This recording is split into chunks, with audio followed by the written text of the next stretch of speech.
사랑하는 성도님들, 오늘 이 시간은 작은 퀴즈로 한번 시작해 볼까 합니다. 요즘 많은 게 뭐예요? 신조어 같은 거 많잖아요. 신조어, 줄임말 이런 거 많잖아요. 그래서 줄임말 하나 퀴즈는 낼게요. 이생망. 이생망이 무슨 뜻을 가진지 혹시 아십니까? 정답입니다. 우리 권쌤 역시 신세대 최첨단을 달리고 계십니다. 2번 생은 망했어의 줄임말 이생망. 예. 사실 이 강단으로 가지고 오기에 적합한 말은 아니에요. 솔직히 인터넷에서나 할 말이지 여기서 제가 좀 나누기에는 그 적절한 말은 아닌데, 그럼에도 불구하고 제가 그 말을 이쪽으로 여기까지 가지고 와서 여러분들과 나누는 이유는 간단합니다. 단 한 가지예요. 요새 특히 30대의 젊은 친구들이 가지고 있는 기본 마인드, 멘탈리티가 이 말로 잘 표현이 된다고 해요. 이생망. 이번 생은 망했어! 라고 생각하는 30대 친구들이 많다는 거예요. 사실 그렇게 보면 우리 장로님들이나 권사님들은 별로 탐탁치 않게 여기실 수가 있으세요. 왜냐?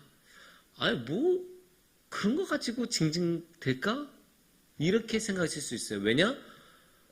장로님들과 권사님들께서 지내시던 그 30대 시절이 훨씬 더 힘드셨기 때문에, 비교도 안 되게 힘든 걸로 치면 당연히 그 이전에 40년, 50년 전에 30대 시절이 당연히 훨씬 더 힘들었어요. 비교도 안 되게 힘들었어요. 일단 물질적인 조건 자체가 비교도 안 됐어요. 경제적인 수준, 지금 GDP만 해도 몇 배예요, 몇 배. 몇 배라는 말로 표현하기도 민망할 정도로 격차가 어마어마합니다. 그리고 그 당시에 제대로 된 기회가 있었습니까? 아니, 학교도 제대로 다니지 못하는 사람들도 부지기수였거든요. 요새는 대학은 기본이에요. 대학은 기본이고 대학원도 웬만하면 다 다녀요. 근데 예전에는 초등학교도 겨우 나온 경우들이 많았어요. 특히 시골 같은 경우는 저는 그런 이야기들을 많이 들었는데, 시골에서 이렇게 수업을 듣고 있다가 갑자기 문이 열리면, 교실 문이 열리면 아빠가 와서 야 누구누구 나와라 하면 수업 듣다가도 나와서 밭일 하러 가야 돼요. 그런 식으로 교육의 기회가 전혀 없었던 시절이 옛날 시절이었어요. 그런 거하고 비교하면 오늘날은 천국이죠. 아니요, 교육의 기회가 없어요. 물질적으로 부족해요. 부족한 거 하나도 없어요. 그런 거를 보면 당연히 옛날이 우리 권사님들과 장로님들의 그 30대가 지금의 30대보다 훨씬 더 힘들었어요. 하지만 단 하나 있어요. 단 한 가지, 오늘날의 30대가 이전의 30대보다 어려운 것, 힘든 것 하나가 있어요. 그게 뭐냐면 기대감이에요. 기대감이 요즘 시대에는 없어요. 왜냐? 옛날에는 사회 전체가 주식 용어로 하면 우상향. 시간이 지나면 올라간다. 시간이 지나면 나아간다. 이 믿음 하나를 가지고 계속 살았어요. 그 믿음이 있으니까 부모들도 자기 배는 옳고 자기는 10년 동안 옷 새로 안 사도 그냥 아들한테 몰빵해서 이 아들이 좋은 대학 나오고 사법고시 패스하면 이 아들이 우리 가족을 더 좋게 만들어줄 거예요. 이 희망 하나 가지고 살아갔었거든요. 그리고 그 시대는 실제로 그게 됐어요. 실제로 변호사 패스돼서 가게 일으키고, 행정고시 패스해서 가게 일으키고, 이런 사람들이 한둘이 아니에요. 그런 가정들 여러분 주위에도 많이 그런 이야기 들어보셨을 거예요. 시간이 흐르면 지금 이 힘든 거를 버티면 어떻게든 좋은 날이 올 거야. 이 희망을 가지고 살아갔거든요. 그거를 단적으로, 그게 그냥 단순히 기대감이 아니다라는 것을 증명하는 하나의 수치가 있어요. 그게 뭐냐? 은행의 금리예요. 예전에 이자율이 어떻게 됐냐? 1980년도에 아주 기록적인 우리나라 사상 최고치의 은행 금리를 찍어요. 얼마였냐? 19.5%였어요. 말도 안 돼요. 100만 원 넣어두면 내년에 120만 원 되는 거예요. 문재인 권사님, 이렇게 요즘 하면 은행이 버팁니까? 절대 못 버티겠죠. 물론 그렇게 한다라고 하면 우리나라 모든 사람들이 그 은행으로 몰려갈 거예요. 그만큼 말이 안 되는 금리가 그때는 있었어요. 그러니까 버티면 좋은 날이 올 거야 라는 기대감이 있었는데 요즘은 그게 없다는 거예요. 요새 30대는 어떠냐? 내가 평생 30년을 일해도, 직장에서 30년, 40년을 열심히 힘들게 일해도 저 한신 아파트 못 살 것 같은데, 한신 아파트 나 못 들어갈 것 같은데, 이 마인드가 있는 거예요. 아무리 내가 열심히 일해봤자 부동산으로 진입 못한다. 그 부동산으로 이득을 얻는다는 게 아니에요. 아예 진입조차, 그 판에 끼는 것조차도 할 수가 없다는 거예요. 아예 시작조차도 엄두조차 못 내요. 그래서 요즘 젊은 친구들이 그게 주식, 비트코인 이런 데 손이 갈 수밖에 없어요. 지금 내가 일한 것만으로는 저 부동산 가격이 오른 거를 도저히 따라갈 수 없으니까요. 도저히 따라갈 수가 없어요. 아무리 노력해봐도 안 돼요. 그래서 거기서 좌절감을 느끼고 아무리 해도 안 되니까, 아무리 해도 될 방법이 안 보이니까, 그러니까 이번 생은 안 되나 봐.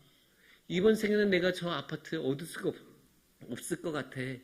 이런 마음이 드니까 이생망 같은 말을 하게 됩니다. 그런데 이게 30대 젊은 친구들만 그럴까요? 사실 신앙에도 어느 정도 적용을 할 수 있는 거예요. 신앙에도. 왜냐? 요즘은 옛날처럼 교회가 그렇게 폭발적으로 성장하는 시기가 아니에요. 제가 이제 우리 교회의 장로님들, 권사님들하고 가끔 이야기하다 보면 가끔 옛날 우리 교회 이야기들을 들어요. 그러면 우리 교회도 옛날에는 300명, 400명씩 됐고, 청년부도 막 120명씩 되고, 고등부도 너무 많아서 부서를 1부, 2부로 나눠서 예배드리고, 심지어 저기 찬양대실, 지금 찬양대실인데 옛날에는 유치원이었었다고 하고, 그만큼 어마어마하게 사람이 모이니까 더 커지고, 그러니까 그런 때는 특징이 뭔지 아십니까? 뭘 해도 돼요. 뭘 해도 돼요. 뭐 찬양 축제 하면 그만큼 모이고, 막 100명 모이면 그 중에 한 50명은 그 등록하고 막 그런 식으로 뭐든지 해도 돼요. 그때는 행사하면 행사가 다 성공하고, 전도하면 전도한 대로 다 전도하고, 그게 되는 시대예요. 그런 시대적으로도 그랬고, 우리 교회도 그런 시대의 흐름을 잘 타서 그런 식으로 커갔고. 하지만 요새는 어때요? 한 명 전도하는 게 힘들어요. 한 명 전도하는 것도 힘들고, 한 명 전도도 아니에요. 교회에 한 번 이렇게 앉았다 가게 하는 것조차도 힘들어요.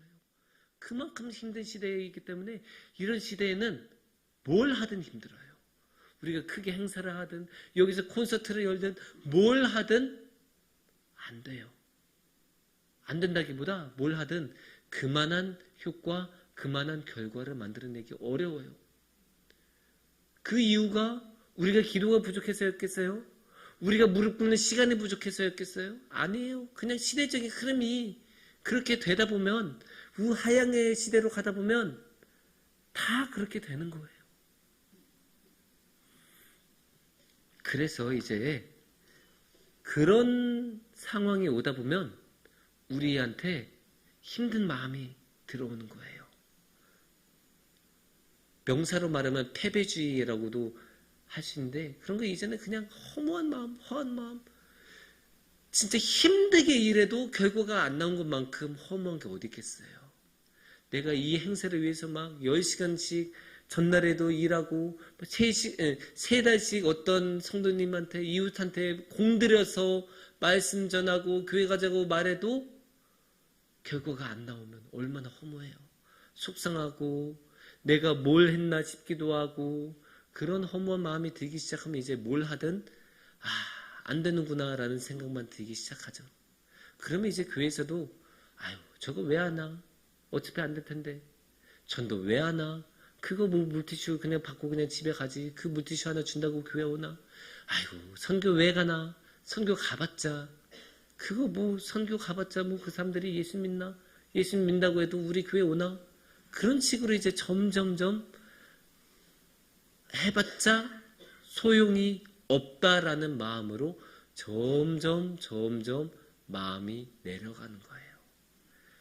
근데 그게 탓할 수만 없어요. 그런 마음을 탓할 수만 없어요. 그게 그런 마음을 갖고 싶어서 갖고 싶었겠냐고요. 아니에요. 그런 마음을 갖고 싶지 않은데도 결과가 자꾸 그런 식으로 가다 보면 그런 마음을 품게 돼요. 정말 열심히 읽어놓은 밭에서 아무런 변화가 없으면 허무하죠. 하지만 제가 자신있게 약속드리신 말은 변화는 와요. 단지 그게 우리 생애 안에서 우리 생이 끝나기 전까지 그 변화가 안 올 수 있다는 것 뿐이지 변화는 반드시 와요. 하나님이 그렇게 하기 때문이에요. 하나님께서 그것을 원하시고 하나님께서 그렇게 하시도록 인도하시기 때문에 변화는 와나요. 그래서 중요한 거는 우리가 그 변화가 오기 전까지 열심히 꾸준하게 일하고 꾸준하게 그 마음을 잃으면 안 된다는 거예요. 오늘의 말씀 12절을 우리가 한번 볼게요. 12절 말씀에 이렇게 앞부분에 나와요. 그날에 여호와께서 말씀하신 이 산지를 지금 내게 주소서. 당신도 그날에 들으셨거니와 그곳에는 아낙 사람이 있고 그 성읍들은 크고 견고할지라도. 이렇게 말씀이 나왔어요. 이 말씀은 어떤 맥락이냐? 지금 이스라엘 민족이 쭉 출애굽한 다음에 그 광야 시절을 지나가서 드디어 약속의 땅, 그 가나안 땅으로 들어왔어요. 그 가나안 땅을 이제 얼추 정복이 끝난 다음에 배분을 해요. 배분하니까 이제 다들 이제 잘한 사람은 많이 주고 적은 사람 적게 주고 뭐 그런 식으로 뭐 대충 지파들한테 나눠주는데 그 중에 이제 갈렙의 차례예요. 갈렙이 이제 받을 차례인데 갈렙은 사실 공헌이 많았어요. 그래서 좋은 땅, 가장 기름진 땅 달라고 할 수도 있어요. 하지만 아니에요. 갈렙은 나 저 산 주세요. 왜 저 산을 달라고 하냐? 저 산은 아직도 아낙 자손이 있어요. 그 말은 뭐예요? 아직까지 정복이 안 된 땅이에요. 근데 아낙 자손은 싸움을 잘하기로 유명해요. 전투에 능한 족속이에요. 그리고 또 여기도 뭐라고 나왔어요? 아까 성읍이 크고 견고하다라고 나오지 않았어요. 그러니까 전투를 아주 잘하는, 여기를 정복하려면 많은 힘과 피를 흘려야 될 수 있는 그런 성읍인데 그런 성읍을 제일 먼저 달라고 해요. 근데 생각해 보세요. 그 도전하는 마음은 둘째치고 만약에 우리가 개척하는 입장에서 그 땅 앞에 와봤다고 해요. 서봤다고 해요. 얼마나 한숨이 나와요? 개척된 게 하나도 없어요. 아직도 성읍이 견고하게 있고 전쟁에 능한 아낙 자손이 그 성을 지키고 있어요. 답답하지 않습니까? 다른 사람들은 이미 밭 개간하기 시작하고 씨 뿌리고 있고 그러고 있는데 우리는 그런 거는 꿈도 못 꾸고 일단 저거부터 해치워야 돼요. 얼마나 힘들어요. 얼마나 앞이 막막해요. 얼마나 열매까지 이른 길이 멀리 보입니까?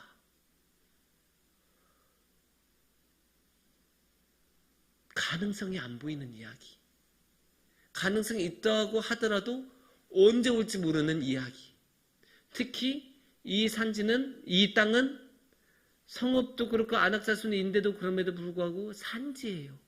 힘겹게 저 사람들을 쫓아내도 얻을 수 있는 거는 산악지형이에요. 산악지형에서 뭐 밭 하나 제대로 가꿀 수 있겠습니까? 밭을 지을 땅이 없는 게 산악지형 아니에요. 그러면 우리는 당연히 저거 우리가 정복해야 되나 그런 마음을 가질 수가 있어요. 그리고 저거 해봤자 뭐하냐. 너무나 허무한 마음이 들 수밖에 없고 저게 되겠나 싶기도 하고 저거 해봤자 뭐하나 그 소용이 없다라는 마음이 들 수 있어요. 하지만 갈렙은 아니에요. 갈렙은 그럼에도 불구하고 맨 먼저 그 땅을 고르고 난 저 땅을 갖고야 말겠어. 하나님의 이름을 갖고야 말겠어 라고 말하는 게 갈렙이에요. 그리고 실제로 나중에 우리 성경의 역사를 쭉 보면 성경의 말씀을 계속 읽다 보면 실제로 갖고 거기서 이제 위대한 그 지파의 이야기들이 쭉 이어지잖아요.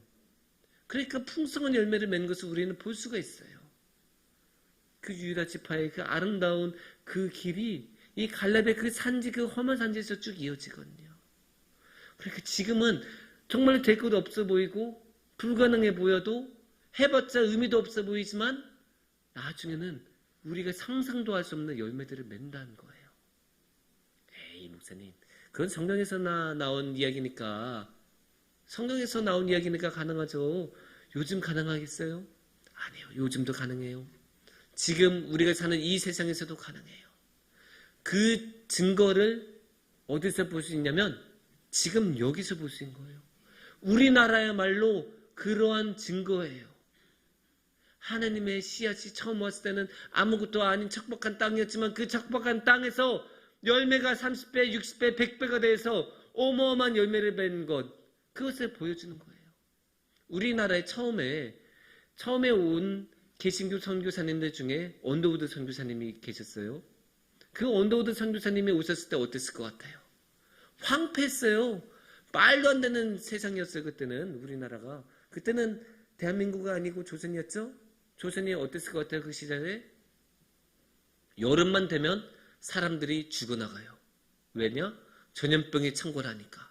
그럼 왜 전염병이 창궐할까요? 하수도가 없으니까. 하수도가 없으니까 매번 우리는 장마가 엄청나게 여름에 쏟아지잖아요. 그럼 그 하천이 범람하면서 위생이 감당이 안 되는 거예요. 그 위생이 감당이 안 되니까 여름만 되면 전염병이 창궐하면서 사람들이 무지하게 죽어요. 그리고 그때 교육 수준은 어땠을 것 같아요? 양반들은 정말로 뛰어난 인문학적인 소양을 지닌 정말로 뛰어난 계층이었는데 그 양반은 특권층이었고 대부분의 평민, 노비 이런 아래 계층들은 교육의 기회가 어디 있어요. 물론 이제 법적으로는 과거를 볼 수 있는 권한은 평민들도 가지고 있었지만 실제로는 빛 좋은 계자구였죠. 실제로 그거를 활용할 수 있는 기회는 거의 없었어요. 교육의 기회가 전혀 없었어요. 그런 땅에 가서 선교하라고 하면 선교할 수 있겠습니까? 성경은 저도 성경에 읽지 못하는 사람들인데 그런 사람들에게 어떻게 선교를 해요? 어떻게 선교를 해요? 또 열심히 전했는데 내년에 그 사람이 없어요. 전염병 때문에 이미 죽어서. 그런 땅에 언더우드 선교사님이 오시기로 결정을 했어요. 너무 기가 막혀서 그 약혼녀가 물어봤대요. 아니 거기 왜 가냐? 거기 가면 뭐 잘 정비돼 있냐? 아니요, 잘 정비 안 됐어. 그럼 거기 가면 아는 사람들이 많냐? 아는 사람 없다. 그럼 거기 대해서 그 조선 땅에 대해서 아는 게 뭐가 있냐? 그 조선 땅에는 주님의 믿음을 기다리는 사람들이 많다. 이거 하나만은 안다. 그 믿음 하나 가지고 왔거든요. 약혼녀는 합리적으로 사고를 해서 그거를 못 받아들였어요. 그러니까 언더우드 선교사님은 아예 파혼까지 하면서까지 이 땅으로 오세요. 그리고 이 땅에 와서 병원 세우고 그래서 위생 문제를 최대한 해결하면서 사람들이 죽지 않도록 만들어주고 학교를 세워서 사람들의 교육 수준을 개선하고 그러면서 사람들에게 복음을 전하고 전해요. 근데 그때가 얼마나 척박했습니까? 언더우드 선교사님이 오시기 직전에 바로 뭐 2세대, 3세대의 바로 앞전에 하나님을 믿는 이유 하나만으로도 천주교 신자들이 대량 학살을 당했던 땅이 이 조선 땅이에요. 그런 조선 땅에 학살당할 수 있는 위기가 아직도 그 위험이 남아있는 땅에 언더우드 선교사님은 와서 피눈물을 흘리면서 자신의 생명, 자신의 모든 것을 이 땅에 뿌리면서 학교를 세우고 병원을 세우고 복음을 전하면서 이 땅에 선교를 하세요. 그러니까 그 선교가 열매를 맺잖아요. 열매를 맺었잖아요. 그때는 너무나 가난한, 아니 순이라는 것을 찾는 게 민망할 정도로 말도 안 되는 경제 수준의 조선이 지금은 세계에서 10위권에 있는 10위를 다투는 그런 경제대국으로 성장해요. 그리고 그때는 교육받은 사람 제대로 한 명 없었던 그 조선 땅에서 이제는 그 언더우드 선교사님이 세웠던 학교에서 영화에서는 오스카상을 수상하는 감독도 나오고 노벨상을 수상하는 작가도 나와요. 그렇게 열매를 맺어요. 그렇게 달라져요. 모두 다 소용이 없다라고 말한 게 너무나 당연한 그 조선 땅에 선교를 하고 자신의 목숨을 걸고 모든 것을 걸고 선교를 한 결과 이런 어마어마한 열매들이 나왔어요. 그런데 그 열매, 그 씨앗 혼자 뿌렸을까요? 언더우드 혼자서 뿌렸을까요? 아니에요. 그 어마어마한 학교 부지 그 연세대학교의 그 넓은 학교 부지 언더우드의 혼자의 돈으로 살 수 있었을까요? 불가능했어요. 언더우드 젊은 시절에 조선 땅으로 왔는데 그 젊은 시절에 무슨 돈을 모았다고 그 큰 땅을 살 수 있었겠어요? 그럼 어떻게 살 수 있었냐? 언더우드한테는 부자 형이 있었습니다. 그냥 부자가 아니에요. 그냥 동네에서 돈 많은 형이 아니라 언더우드 타자기라고 있어요. 그때는 꽤 유명했었던 타자기인데 그 타자기 회사의 사장이었어요. 그래서 사장 형이 물심양면으로 도와준 거예요. 근데 우리가 그냥 도와줬다라고 하니까 가볍게 여기지. 생각해 보세요. 그거 투자했으면 회사 얼마나 더 키울 수 있었겠어요. 그리고 미국 국내에서도 그 돈, 미국 내 전도에서도 쓸 수 있었을 거 아니에요. 그것도 굉장히 열매 많이 맺을 수 있었겠죠. 근데 그 언더우드 사장 입장에서는 아무것도 없는 그 조선 땅에 돈을 보내는 거는 밑빠진 독에 물을 붓는 것, 그런 느낌이지 않겠습니까? 그럼에도 불구하고 주님을 믿는 믿음 하나만으로, 또는 동생이 함께 하니까 동생을 도와주는 마음 하나로 그렇게 도우는 선교를 동참한 그 결과, 그런 어마어마한 열매들을 맺을 수 있는 것을 우리가 지금 보고 지금 누리고 있는 거죠.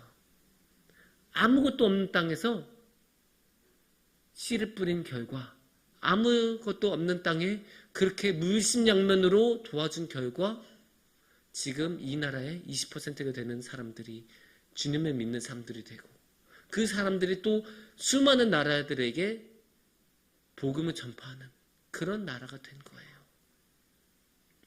이렇게 아름다운 열매를 우리가 보잖아요. 그러면 이 열매를 우리는 거둘 수 없는 것일까요? 우리도 당연히 거둘 수 있겠죠. 우리도 당연히 이런 씨앗을 뿌릴 수 있겠죠. 100년 전 조선 땅에서 하나님이 그런 역사를 만들어내셨다면 오늘날 지금 인도네시아 발리 땅에서도 똑같은 역사를 하실 수 있으십니다. 또 하나님 충분히 그 마음을 가지고 계세요. 그 마음을 우리가 알아보고 인도네시아 땅에서, 발리에서 그러한 선교를, 그런 씨앗을 뿌리고 열매를 맺으려면 두 가지 마음가짐을 우리가 반드시 있어야 돼요. 첫 번째는 뭐냐? 패배주의에 빠지면 안 돼요. 지금 안 된다고 해서, 지금 막막하다고 해서, 지금 길이 안 보인다고 해서 안 될 거야 라고 손을 놓으면 그때는 진짜 안 돼요. 하지만 갈렙이 어떻게 말했는지 한번 봅시다. 11절 말씀을 보시면 이렇게 나옵니다. 모세가 나를 보내던 날과 같이 오늘도 내가 여전히 강건하니 내 힘이 그때나 지금이나 같아서 싸움이나 출입에 감당할 수 있으니.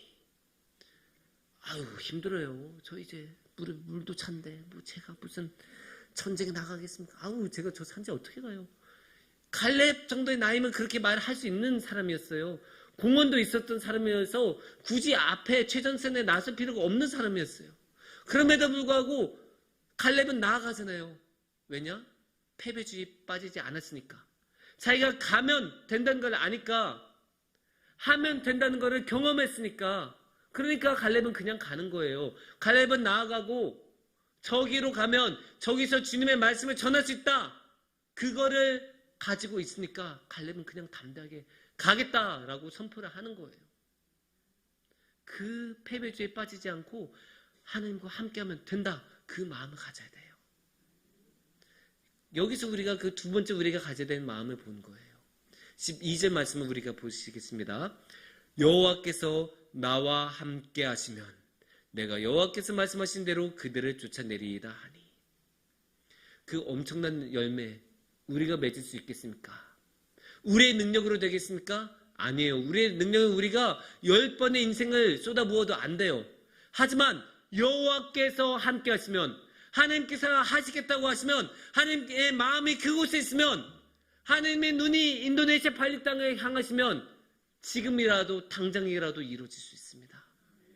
하나님께서 원하신다면, 하나님께서 함께 하시면 우리는 능히 할 수 있습니다. 우리는 능력이 없지만 하나님은 능히 있으시고 이 세상의 그 어떠한 무엇보다도 강하시고 어떤 무엇하고도 비교가 안 될 정도로 권능을 가지신 분이 우리의 주님이시기 때문에 우리가 그 주님을 믿고 그 주님의 손을 잡고 나아가면 반드시 해낼 수 있습니다.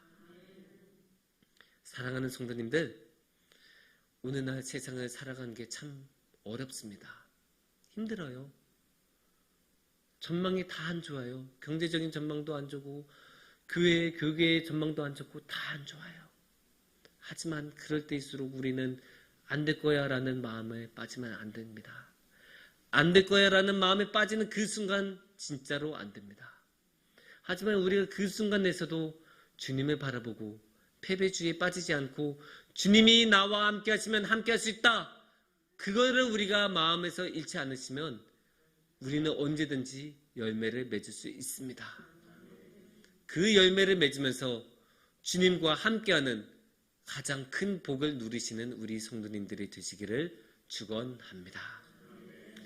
함께 기도하겠습니다.